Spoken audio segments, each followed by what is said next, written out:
Hello, কিরে হঠাৎ তুই কি মনে করে? আচ্ছা শোন, তোকে একটা জরুরি প্রয়োজনে ফোন দিয়েছি। তোর কি কালকে শুটিং আছে নাকি ফ্রি আছিস? কালকে ফ্রি আছি। কেন? শোন না, আমাদের ভার্সিটির ছোট ভাইদের একটা নাটকের সংগঠন আছে, আগামীকাল ওরা একটা শো করছে।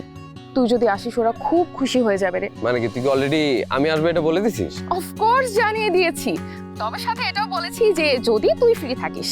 আচ্ছা ঠিক আছে, কখন সেটা? কালকে শো দুইটা, একটা বিকেল 4:30টায়, একটা 6টায়। কিন্তু আমি চাচ্ছি প্রথম শোটা দেখতে। ওকে, তুই টাইম মতো আসতে পারবি তো না? এক্সকিউজ মি, টাইম মতো মানে? না, ইন্টারভিউ গুলোতে তো দেখি ফেমাস আর্টিস্টদের কেউ কেউ নাকি টাইম মতো সেটে যেতে পারে না। এখন আমার বন্ধুটাও সেই দলে পড়ে কিনা এটা একটু চেক করছিলাম। এই প্লিজ পেঁচানোটা বন্ধ কর, ঠিক আছে? রাখি এখন। হ্যাঁ আচ্ছা শোন, শার্প 4টা। ওকে হ্যাঁ, চলে আসবো।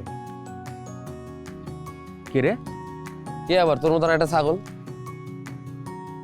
পহেলি, পয়লি।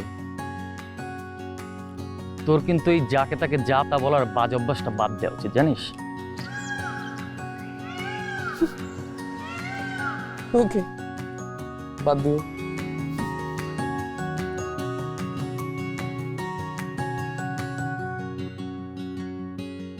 এই যে নে তোর পছন্দের ব্ল্যাক কফি। কি ব্যাপার, তুই এরকম মনমরা হয়ে বসে আছিস কেন? এই দেখো, তোর আগে আবার ফুসফুস করতেছে, কি হয়েছে?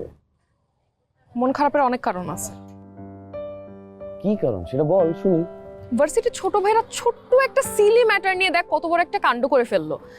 আর এইরকম একটা আনকমফোর্টেবল সিচুয়েশন আমি তোকে নিয়ে আসছি। আরে বাবা, তুই আমাকে নিয়ে ব্যস্ত হোস না, আমি কিছুই মনে করি। Please relax.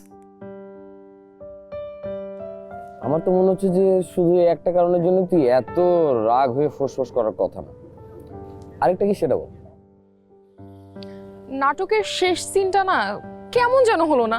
ছেলেটার কেন ওই জায়গায় যেতে হবে? বরং ওই জায়গায় না গেলে ভালো হতো না? আচ্ছা, তার মানে তুই যে ভাবনার কথা বলছিস, এই ভাবনাটা আসলে কার? অবশ্যই আমার। তার মানে তুই হচ্ছিস দর্শক।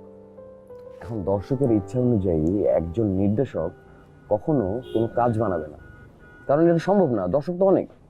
একজন নির্দেশক তার নিজস্ব ফিলোসফি অনুযায়ী, তার ভাবনা অনুসারে একটা কাজ বানাবে, আর দর্শকদের কাজ হচ্ছে ওই ভাবনা অনুসারে ওই কাজটাকে দেখা। কিন্তু তোর মতো এই সৃজনশীল মাথার কিছু মানুষ অন্যের সৃষ্টির ভিতরে নিজের ভাবনাকে প্রতিস্থাপিত করে নিজের মতন করে সেটাকে দেখতে চায়।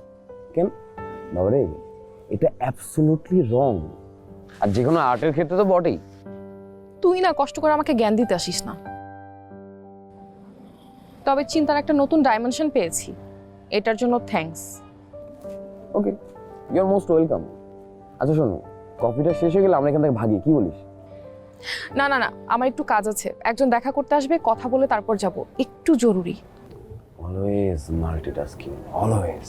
বাট তোর এই শহরটা আমার কাছে খুব ইন্টারেস্টিং লাগে। আচ্ছা, মানে আমি করলে যত দোষ আর তোমরা করলে? ওকে, আমার ভুল হয়ে গিয়েছে। কফি খেয়ে